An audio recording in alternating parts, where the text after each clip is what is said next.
Bonjour à tous et bienvenue à cette nouvelle édition de la revue de la presse camerounaise. Le périple de ce matin, nous le démarrons avec Cameroun Tribune, le quotidien à capitaux publics qui parle des élections des conseillers régionaux. Rendez-vous le 30 novembre. Un décret du président de la République signé hier convoque donc les collèges électoraux constitués des conseillers municipaux et les chefs traditionnels de premier, deuxième et troisième degré pour ce scrutin. C'est à retrouver au complet ce matin à la page 2. La nouvelle expression parle de repli identitaire à sa grande une. Le vivre ensemble est à rude épreuve. Un enseignant d'université soutient que le fédéralisme se présente non seulement comme une solution pragmatique, mais aussi comme une réponse éthique à cette violente crise identitaire et sociale. C'est d'ailleurs à retrouver ce matin à la page 5. Diocèse de Bafoussam en petite une, le port de soutane obligatoire partout. Exploitation minière, comment préparer l'après-pétrole?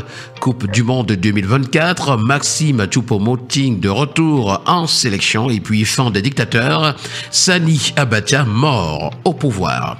Nous continuons ce matin avec Quotidien Vert Émergence qui s'interroge à sa grande une, Bamiphobie, illusion ou réalité? Depuis la sortie d'Achille Bembe qui demande d'en finir avec la fixation sur les Bamileke, les analyses vont dans tous les sens. Le regard croisé des professeurs Messanga Nyamding, Jean Kofan, Claude Assira et autres analystes, Dieudonné Somba et Wana Emmanuel Boumakor sont à retrouver ce matin aux pages 4 et 5 du quotidien. Le quotidien donne également la parole à Serge Espoir Matomba qui dit, je cite, en petite une, ceux qui nous dirigent servent les intérêts occidentaux. Et puis, élection des conseillers régionaux, Paul Biya convoque les collèges électoraux pour le 30 novembre 2025. À la grande une du quotidien, Le Témoin débat sur l'accès à la terre dans la partie ouest du pays. Non, il ne faut pas être Bamileke pour acheter un terrain à l'ouest. Et d'après le journal, lors d'une émission télévisée sur STV, un intervenant a affirmé avec assurance qu'il est impossible pour un allogène d'acquérir une parcelle de terrain dans la région de l'ouest. Une enquête menée sur le terrain révèle pourtant une toute autre réalité. De nombreux Camerounais venus d'autres régions possèdent effectivement des terres et y sont installés depuis des décennies.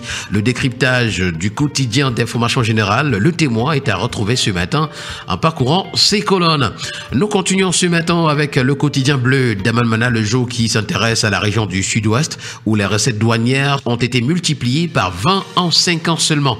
Affaire Martinez-Zogo, ce que j'ai vu à Ebogo, c'est Jean Léonard qui est celui qui a découvert la dépouille du journaliste le 21 janvier 2023. Ce jeune cultivateur a été auditionné ce 1er septembre au tribunal militaire comme premier témoin du ministère. Et puis présidentielle 2025, la société civile se mobilise pour la surveillance du scrutin. Nous poursuivons ce matin avec le quotidien régional d'information du Nord Cameroun, ça c'est l'œil du Sahel de Guibaï Gatama qui s'intéresse au lait.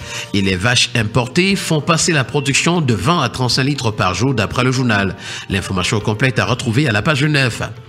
Parlons santé avec le quotidien Éco-Santé ce matin qui s'intéresse à la Société camerounaise de biologie clinique. C'est la ville de Douala qui accueille le 3e congrès réunissant des experts de la Fédération internationale francophone de médecine, de laboratoires et de biologie clinique ainsi que des professionnels de plusieurs pays africains.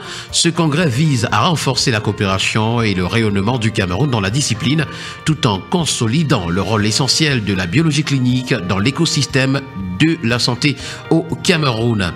Toujours en santé, cette fois-ci avec le quotidien Info Plus Santé, on parle d'hémorroïdes comme un mal anal évitable. Grâce à une alimentation riche en fibres et à la consommation fréquente de l'eau, il est possible d'éviter de souffrir de cette maladie qui suscite douleurs, démangeaisons et sensations de brûlure dans la région anale ou rectale des victimes. Ce matin, la tribune des communautés, le journal Intégration à sa grande une a titré « Élection présidentielle du 12 octobre 2025, un référendum sur le Cameroun nouveau ». Nous continuons ce matin avec le quotidien Le Citoyen qui s'intéresse au passeport camerounais. Une modeste avancée nous est présentée à la grande une. Et c'est le Cameroun qui gagne au classement Handley 2025, se hissant au 84e rang mondial. Malgré cette progression, le passeport national n'offre toujours l'accès sans visa qu'à 49 destinations, loin derrière les leaders africains qu'on peut retrouver d'ailleurs à la page 5. Nous continuons avec le premier quotidien économique de la zone CEMAC, l'économie, qui parle de marché financier. De nouveaux dépositaires entrent en jeu, d'après le journal. Ils viennent d'être agréés par la commission de surveillance du marché financier de l'Afrique centrale pour veiller à la conformité des opérations des organismes de placement collectif. Nous poursuivons ce périple ce matin avec le quotidien Mutation qui s'intéresse à la rentrée scolaire et académique en nous présentant ses ombres au tableau.